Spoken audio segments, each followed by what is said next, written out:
another episode of Pinals People, joining you from the Grande Central Station here in Casa Grande.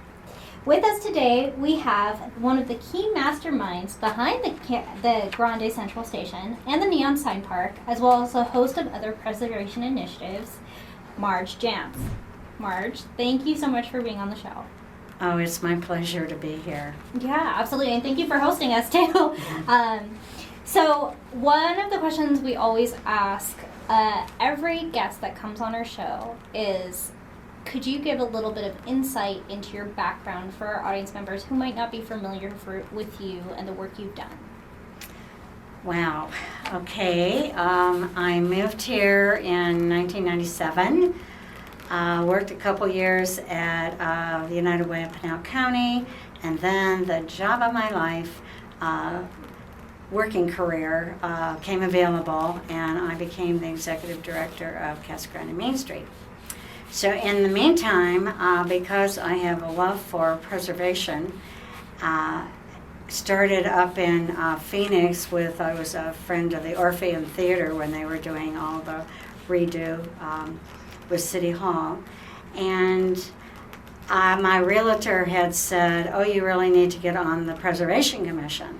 So because we had bought a house a year before we moved here, waiting for a contractor to do restoration on a historic house, which is sometimes a challenge, I became a member of the Preservation Commission, and I commuted for a year for the Preservation Commission meetings, and I stayed on that commission for 23 years.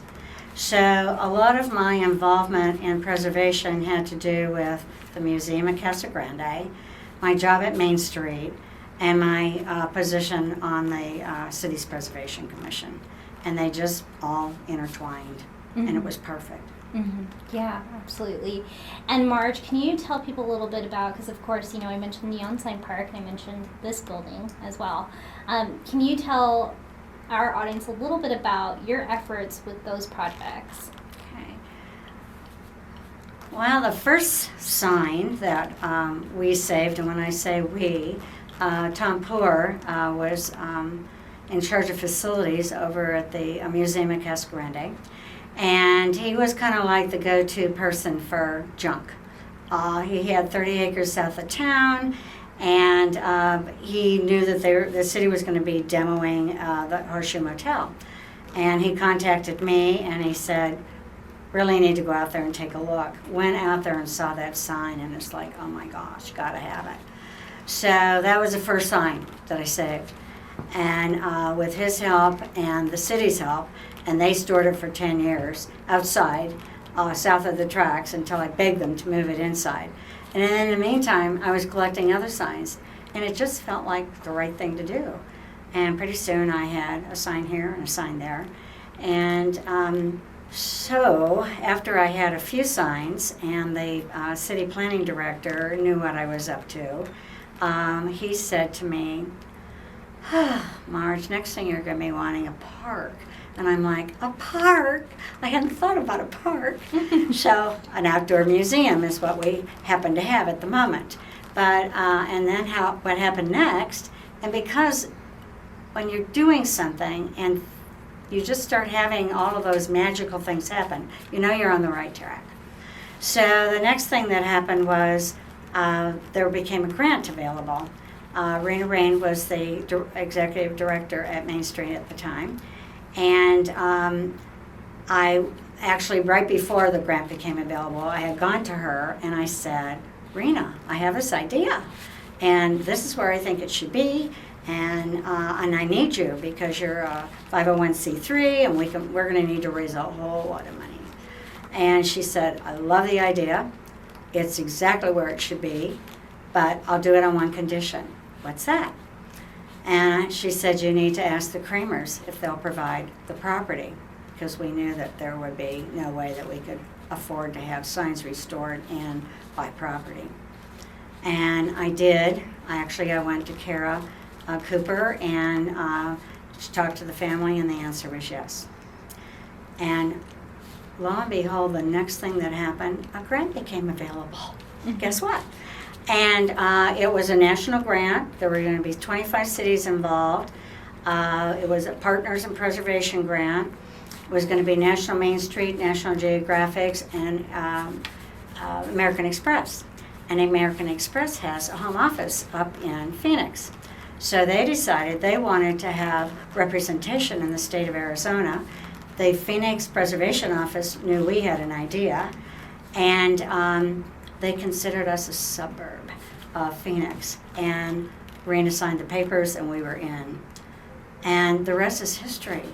I mean, Rena just used her marketing skills and got it out there, and pretty soon the community was doing their 5 votes a day, every day for 35 days, and we came in second in the country. And out of 25 cities, we were second. All we needed to be was in the top 10. And now the fun began because we had all of these signs.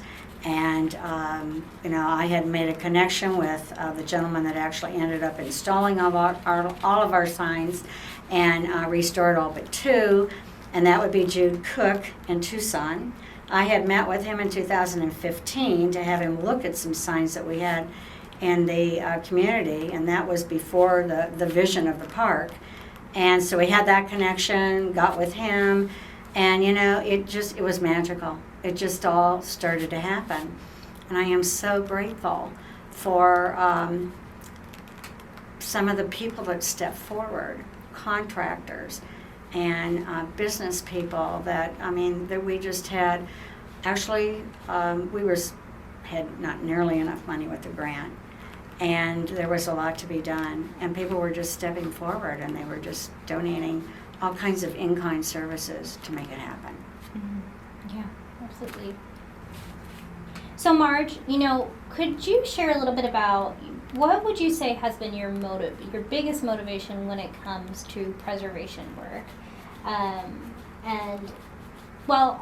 Let's get into that in a second, but just let's start with what would you say has been your biggest motivation when it comes to preservation work, especially in this area?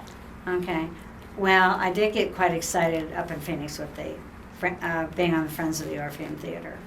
And then when I moved down here, I thought I lived in a historic district because my realtor kind of said, oh, it's a historic district, but it was an historic area. But at any rate, but I love that feel. And then I was working as a volunteer over at the History Museum. And Kay Benedek just, let me, what do you really like? Well, I like hats. Guess what? I like hats. And so she put me in charge of tagging all the hats of all the famous women that had come earlier and had donated their hats to the museum. And I just kind of got inspired over there in the very beginning, and then I'm on the Preservation Commission, and we were, in 1998, Casa Grande had their very first survey done by the state office to survey our historic properties, and that was like 198 properties, and then my years on the Preservation Commission, at least the very first ones, are what we took on as a task was that we would start making that happen and getting a lot of those buildings that were eligible for the local register and the national register listed officially. And so, that was exciting. And you'd have to talk to the property owners and make sure that they were interested. And then we had other things were happening in the early 2000s here in Casa Grande. Debbie Martin was restoring the Paramount Theater, and I worked very closely with her as a Main Street executive director, and got to see all the exciting things that were happening and what got uncovered on the walls when some of the things that had been added on later were being removed. The Women's Club was being restored, so I was involved in that. Worked with a local seamstress who ended up donating the draperies and the curtains for the stage. Kurt McCarville and Steve Cooper owned the Mandel and Meyer building, and which for people that have lived here longer, it was the old Western Auto building, and they were doing a total rehab, and I was part of all that because that was my job, and I loved it. So, I was inside and was able to see the 6.5, I don't know if it's tons, but it was truckloads of cement that were poured to stabilize the building. And all of those things were just something I'd never encountered in my life. So I feel like I was put in the right place at the right time, and then I could do whatever I could do to assist, whether it be the property owners or the museum or the commission, that I could be of some value in creating some synergy for preservation. Mm-hmm. It's not everybody's favorite thing. Yeah, no, that's understandable. So my second question that I was going to prompt you with actually is, what would you say is kind of, for you in your mind, the key element when it comes to preservation, and why do you think it's so important for, not just like communities like Casa Grande? Of course, you were mentioning earlier you had started getting into some work with the Friends of the Orpheum Theater out in Phoenix. So why do you think, preservation is so important for communities here in Arizona? Well, we're fairly young in terms of the preservation efforts that are being done in the Midwest and on the East Coast specifically. But if we don't save it now, it will be gone, and everything will be modern, and it will be anywhere USA. And it's a lot of character, a lot of history, like our rock buildings that are here with our stonemason Michael Sullivan. I mean, those things just need to be saved in the minds of people that are here, and for history's sake. I don't know, the theater that we have downtown is the little baby sister to the Orpheum up in Phoenix, and it was opened in 1929 in December, after the one in Phoenix had been opened by the same owners in January of that year. And Louis Hammer and Bud Boutrell, they owned almost everything between 3rd Street and 4th Street, and from Florence over to Marshall. And they made a deal. They wanted a theater, and it was a little parcel between two existing buildings. And they made a deal that if you come down to Casa Grande and build a theater, and they did. I mean, it was a smoking deal, and we had a theater. And it was tough times during the Depression, and it was amazing that was open, and it gives people someplace to go and, just forget about what was going on in the world at that time. Yeah. They also created a post office over on the corner where there's a Swan there now, but 1930 they created the first post office. Not that there had been a post office in Casa Grande before then, but it had been in 9 different locations. And they created the building for the first real post office. And they were quite the entrepreneurs. Everybody had to go to the post office, so they put it downtown. Mm-hmm. So everybody would just come downtown, and the downtown started to build from there. So I don't know. Some people say that the downtown needs to be kind of knocked down and start over, but I just can't agree with that. Mm-hmm. We've got some nice buildings. They may not be as elaborate as those back east, but we were a poor farming community, and people were working hard to make a living, and we've got a lot of nice, really brick buildings. Mm-hmm. And I don't know. To me, it's just really worth preserving. Yeah, that's understandable, and that's beautiful. I like that approach. So let's talk a little bit, of course, so the Neon Sign Park, as we've been talking about this off camera for a bit, but the Neon Sign Park, of course, was recognized for the 2020 Governor's Heritage Honors Awards. And recently, you yourself, Marge, were one of the recipients of that award. I believe it was earlier this month in May. So can you share a little bit about what that what that was like for you, especially having been involved in preservation for so long. You said 23 years on the Historic Preservation Commission. Your work with CG Main Street, of course, Neon Sign Park, all of those efforts. What was it like for you to be recognized for the work you've done here? I was just shocked. And of course, the first thing I wanted to know when I got the email was, who nominated me for this? And I did find out it was somebody up at the state, and I was overwhelmed by it because I just have done what I have felt was necessary for the community. As I said earlier, not everybody's interested in preservation. And so you kind of surround yourself with those people that are, and partner with them.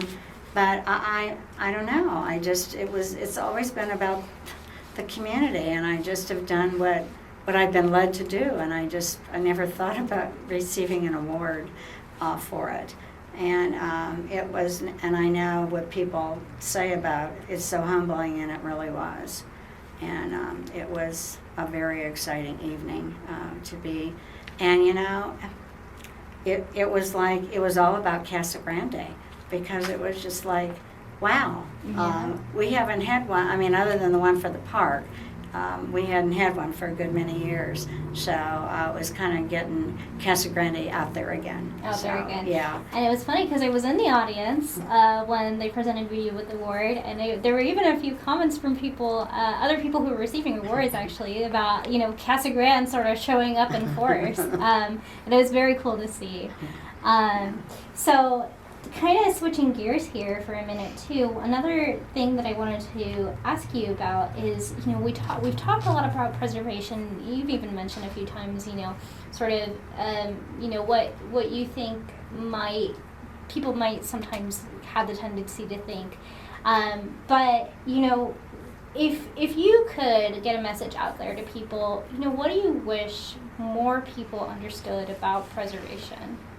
I'm thinking that in Casa Grande, if more people experienced what we have here, our history museum, it's amazing. It is just amazing, everything that's over there. And I hear so many people say they've never been there, people that have lived here a long time. So that's would be a good thing.